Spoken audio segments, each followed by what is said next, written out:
In this presentation, I'm going to explore how the jazz style has developed from its origins in African dance and the Lindy Hop to inspire practitioners through time and why it is still relevant today. To understand, we must have a bit of knowledge on the origins of jazz music. Jazz is a music genre that originated in the African American communities of New Orleans, United States in the late 19th century, with its roots in blues and ragtime. It incorporated the fast and spirited nature of ragtime and the use of trumpets and trombones. It is a music style, and some typical instruments include piano, banjo, and guitar. Jazz roots can be traced back to the African slaves who danced to entertain themselves when working on plantations. It was a performing art deeply woven into the social fabric of Africa and generally involving aspects of music and theatre as well as rhythmic bodily language. African dance is characterised by the clapping of hands and stomping of feet, maintaining a steady rhythm that is almost always accentuated by the singing voices of the tribe. They would dance, sing, and play music together.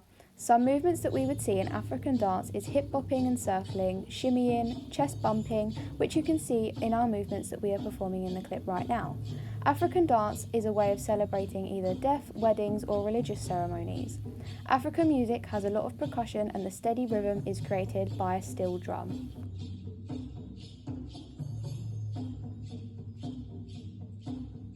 Before I go on to speak about the next development in jazz dance, I would like to speak about New Orleans and Chicago jazz. Dixieland is a style of jazz based on the music that developed in New Orleans at the start of the 20th century. The movement included elements of the Chicago jazz style that developed during the 1920s, such as the use of a string bass instead of a tuba, and chordal instruments, in addition to the original format of the New Orleans style. Typical instruments of Chicago jazz include cornet, trumpet, trombone, and piano. Another root of jazz dance is the Charleston, which was popular in the 1920s. It became a fast kicking step and kicking the feet forward and backwards beginning in Harlem.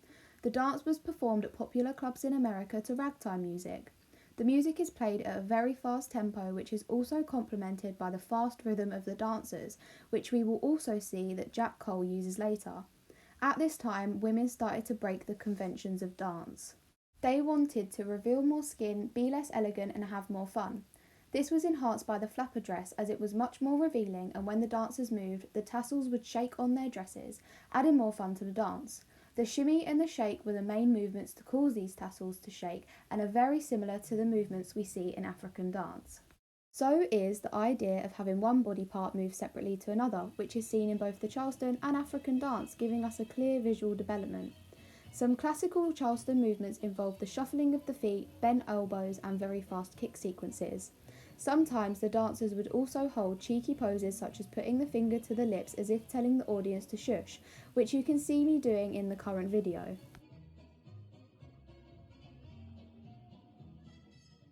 The next root of jazz dance that we can trace back to is the Lindy Hop. This was an American dance performed by African American communities in Harlem in 1928. It was very popular during the swing era and in the late 1930s and early 1940s, and it was one of the most popular social swing dances. Lindy Hop was danced to swing music and the Lindy Charleston to either traditional or swing jazz. West Coast swing is usually danced to pop, R&B, blues or funk. The music that Lindy Hop is performed to is fast-paced and has a very wide dynamic range as it explores all frequencies. It was a fusion of many dance styles that preceded it or was popular during its development. As we can see, the very fast pace and fun dynamic to the music has been carried out throughout the origins of jazz dance. The dance itself consists of both 8 and 6 count steps, and it includes footwork borrowed from the Charleston and tap. Many characteristics of the Charleston and tap dance can be seen in the Lindy Hop. For example, the fast pace and uplifting rhythm of these dances have remained consistent.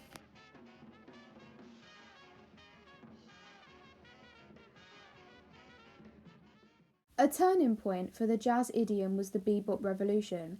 Bebop or bop is a style of jazz developed in the early to mid 1940s in the United States, which features compositions characterized by a fast tempo and complex chord progressions. Bebop developed as the younger generation of jazz musicians expanded their creative possibilities of jazz beyond the popular dance-orientated swing style with a new musician's music that was not as danceable and demanded close listening.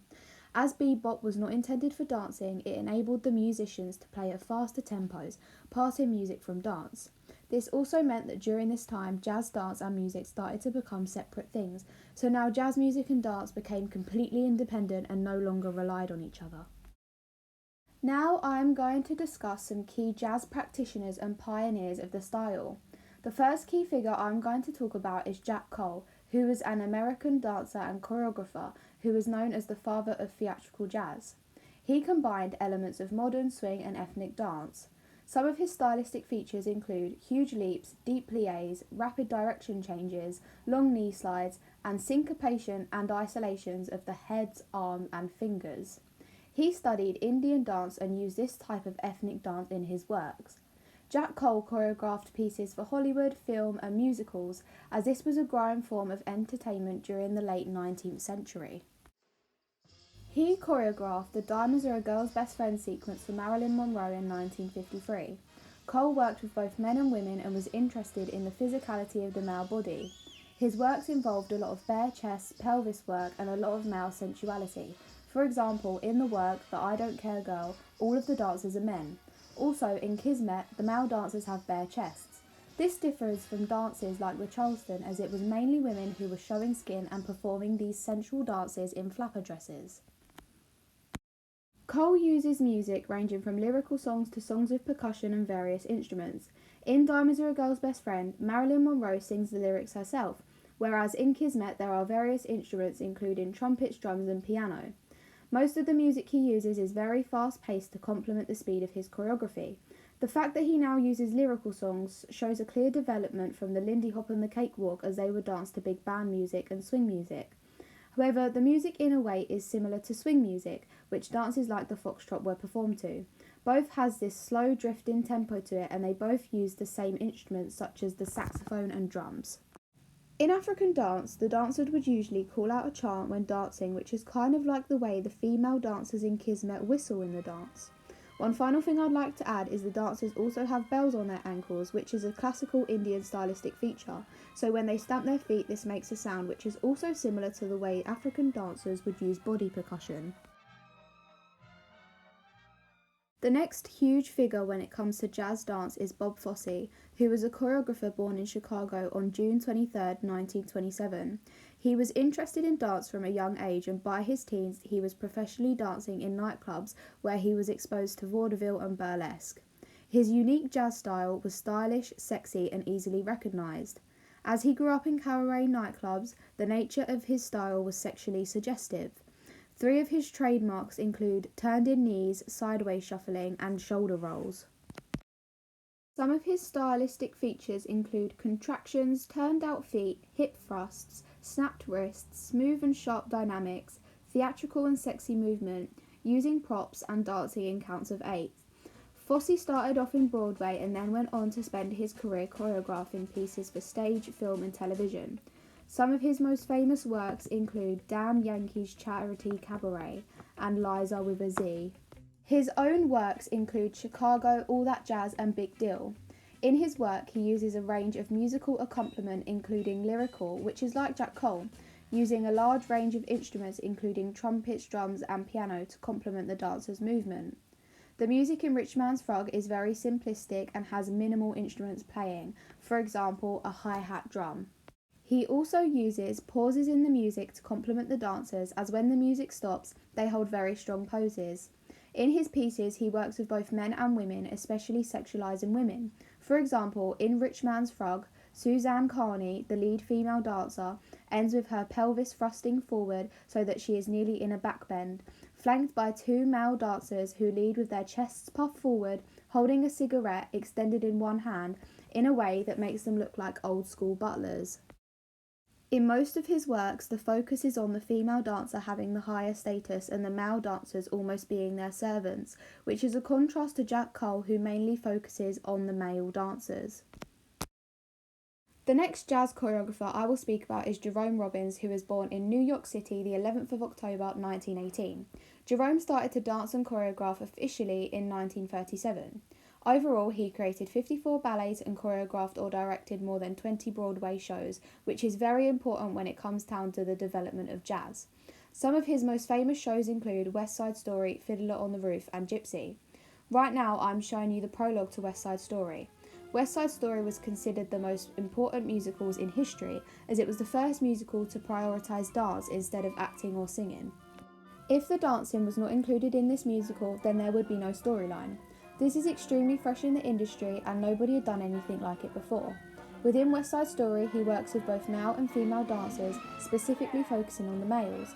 He keeps gender-specific roles, the females performing in skirts and in a seductive flamenco style, and the males performing with a very punchy dynamic to communicate masculinity and an aggressive nature of gangs, as you can see in this video. His influences include Anthony Tudor, George Balanchine, who Robin admired most because of his technique, choreographic style, music, lighting and stage design, and Bob Fosse, as he was inspired by his piece Pajama Game.